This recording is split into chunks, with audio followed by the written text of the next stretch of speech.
はいどうも、コーヒーに愛された男カスヤです。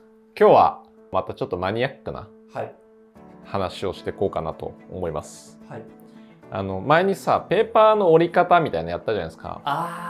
そう。あれすごいでも好評で、ね、うん、なんかコメントもすごいポジティブなこと多くて、ありがたかったんですけど、今回は注ぎ方ってどう影響すんのみたいなところをちょっと説明していこうかなと思います。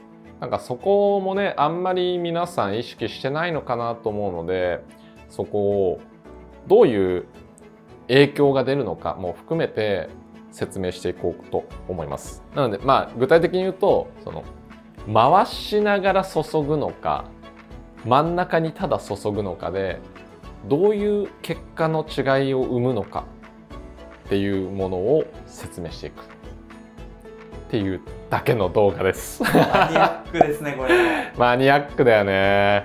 でもすげえ大事なんですよ実は。それって攪拌をどう生むかっていう話になってくるんで、抽出効率に影響が出るはずなんです。特にそのブリュワーズの選手とかっていうのはどう注ぐかっていうのは結構意識してるんですよね。なのでそこを実際に見てってもらおうかなと思います。はい。濃度を測る機械としてこういう VST っていう会社が出してる TDS 系っていうものがあって、これを使うとコーヒーの中に含まれる水じゃない成分が何%含まれてるかが分かるんですよ。それをもってコーヒーは濃度としています。果物とかってブリックス、糖度計っていうものがあって、その糖分がどれぐらい含まれてるかを測る機械があるんですけど、それのTDS っていう相溶解成分みたいな、水に溶け込んでる成分がどれだけ入ってるかっていうものをこれで測ってます。なのでおそらくこういう回しながら注いでるものっていうのは TDS が高くなって、ただセンタープアしてるものっていうのは攪拌力が少ないのでTDS は下がるんじゃないかなと思ってます。じゃあやっていきましょう。今回その入れ方っていうのはもうどうでもいいんです。重要なのはどのぐらいの濃度差が生まれるかっていうところなので、15g 使って225注いでいくっていう。じゃあいきます。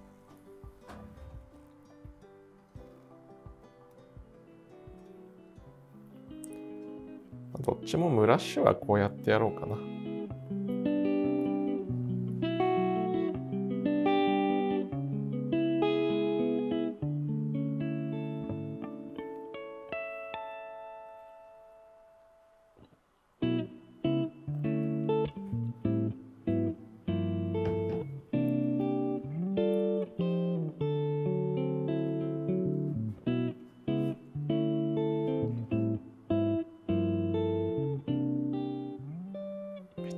すごいいい香りがね。これエチオピアの友達入れてます。もうお気に入りなんで、ちょっと46メソッドに従って2投目まではちょっと条件一緒にしますわ。はい。じゃあ3投目から外側と真ん中と分けていくってことですか？そうだね。こうやって回し入れることを僕らサークルプアっていうので、サークルでこっち真ん中だけっていうのはセンタープアっていう言い方します。なので結構あるのが後半雑味出さないために後半はセンタープアにするみたいなことをやったりする選手いますよね。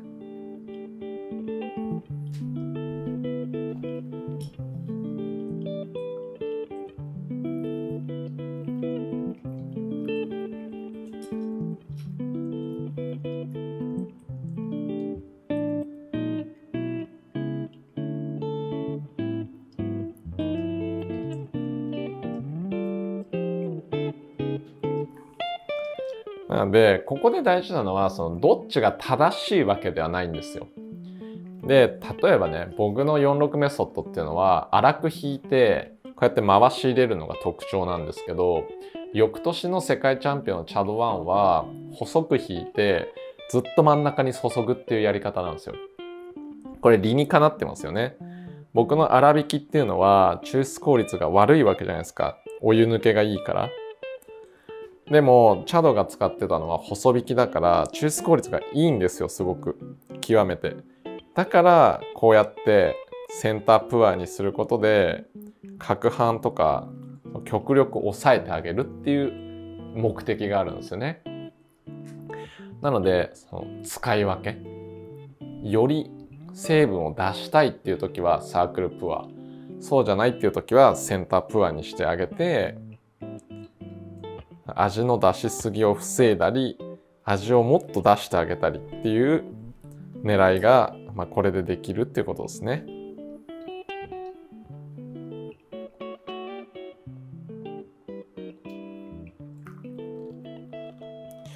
はい。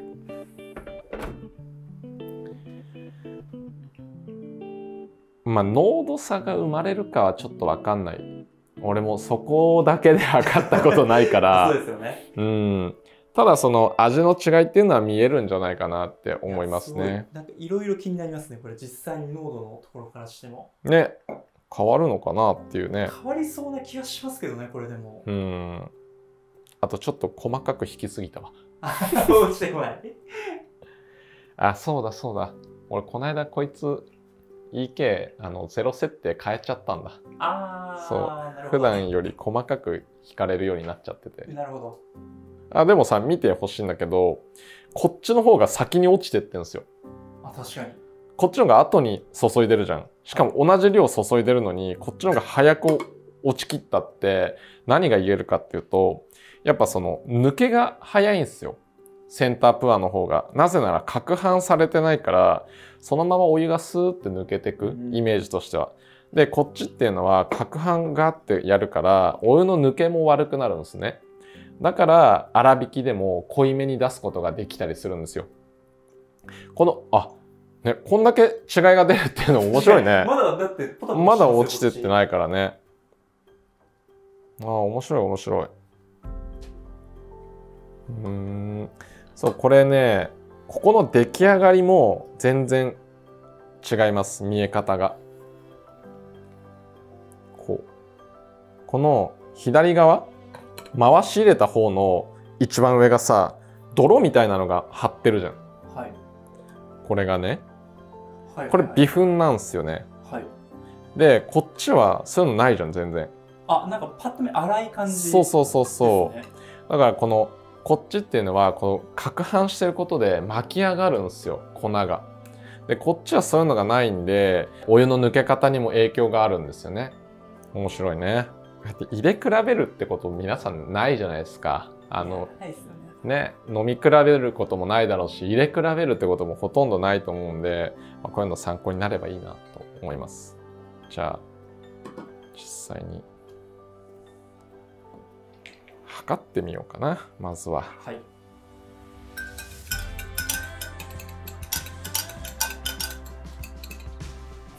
めっちゃ TDS 高い。そりゃそうだよね、こんだけ。細かく引きすぎだ。こっちがセンタープアの方の数字ですね。はい。2.69。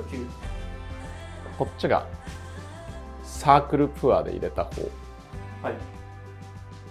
1.77% っていうように、こっちの回し入れたサークルプアの方の濃度は 1.77 で、こっちのセンタープア、後半センタープアだけにした方は 1.69 だったかな。69でしたね。なので 0.08 ぐらいのズレが生まれるんですよ。で、その差って実はめちゃくちゃすごくて、0.1% 変わるともう別物の味になるんですよ。だからこれって 1.2 か 1.28 かの違いじゃん。そうですね。それってもう全然別物なんですよね。なので、理屈上で言うとやっぱりこの回し入れるサークルプアの方は抽出効率が高められる。で、センタープアの方っていうのは抽出効率を抑えることができる。後半はセンターにして前半はそのサークルにするとかっていう使い方をして、前半成分を取り出して後半抑えるっていうやり方だったりっていうのが成立するわけですね。こういうふうにその抽出効率っていうところにフォーカスをしてコーヒーの入れ方っていうのを考えていくと、いろんな人たちの入れ方の差が、理由がわかるんですよ。もう本当さっきも極端な話で言うと、粗挽きで回し入れる、もしくは細挽きでセンターに入れる、これって狙いは一緒だよねっていうことが分かるようになるんですよ。こういうことを理解すると。なのでマニアックなんだけど、実はベーシックで基礎的な知識、知っておくべき知識なので、今日はちょっと紹介してみました。マニアックでしたけど。マニアックだったかもしんないけど、結構これって知っておくと便利ですよ。ちょっとなんか嫌な味するなとかっていう時は、もうセンタープアにしてしまうと、割と味は変わります、ガラッと。これね、プロでも知らない人多かったんですよ、昔は。2019年の時かな、フィンランドかどっかの、いわゆる北欧のさ、ブリュワーズチャンピオンを教えたことがあって、彼も知らなかったね、そういうのをね。なんかネガティブな味が出るんだけどどうしたらいいみたいな言われて、動画送ってもらったら、これずっと回し入れてるから、じゃあ後半真ん中だけにするだけで味出方抑えられるからそうやってみようってしたらもう全然違うみたいな、こういうことをね駆使しているんですよ、僕は。はいそう、これはでも注ぎ方の話なの。でも重要なのは抽出効率のコントロールなので、そういったところはこれ以外にもいろいろあるので、これからもどんどん紹介していこうかなと思いますんで、よろしくお願いします。では楽しかったよって方はぜひ高評価ボタン、あとチャンネルのシェア登録よろしくお願いします。じゃあ今日はそんなとこかな。はい、ではお疲れ様です。